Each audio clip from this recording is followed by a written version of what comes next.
гледаме криво и да връчим една истинска награда за стъпилите на нашата алея на славата. Защото тази седмица ще наградим една невероятно сръчна жена.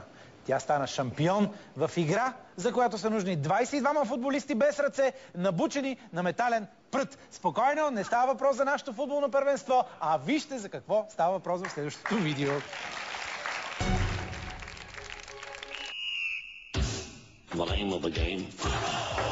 Играя джаги от 16 годишна, но от 6 години се занимавам и спортувам, тренирам джаги професионално. Световното първенство се проведе във Франция началото на януари. Там взех участие състезатели от повече от 42 страни. Имаше общо над 300 състезателя. След финалния матч останах щастлива, че не бях претърпяла нито една загуба. Освен златен медал, спечелих неща, за които дори не бях подозирала. Върнах се вкъщи много уверена, много щастлива. Дадох си сметка колко много приятели имам от цял свят, колко много хора ме поздравиха, колко много хора бяха щастливи за мен. Върнах се също така уверена, че в България и аз съответно можем да постигнем повече и добри резултати, макар че нямаме много добра база, макар че нямаме треньори и така нататък.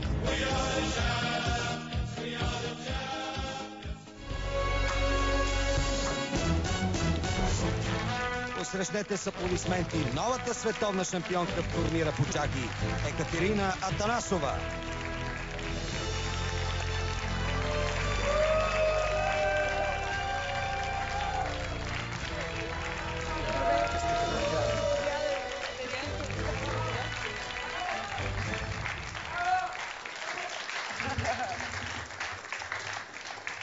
Здравейте! Много съм щастлива, че съм тук. Трогната съм. Много ви благодаря за наградата. Със сигурност ще си я сложа на мястото, където тренирам.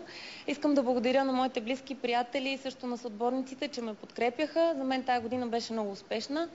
Успях да спечеля световното първенство и да стана първа и да се надяваме, че България ще може да продължи да има такива успехи за бъдеще. Екатерина, имам само един въпрос към теб. Всички знаем как се играят джаги и колко трябва да си пъргав и бърз с пръстите ти. Много те моля, обясни ми, когато си била малка, в училище момчетата не те ли караха да играеш на снежни топки с тях и толкова бързо да целиш останалите? Не, никой не ме е карал. Те ме караха да играя джаги с тях и да... И затова е толкова добра. Моля ви, посрещнете! Не посрещайте, изпращайте този път Екатерина Атанасова, нашият нов носител на алея на славата.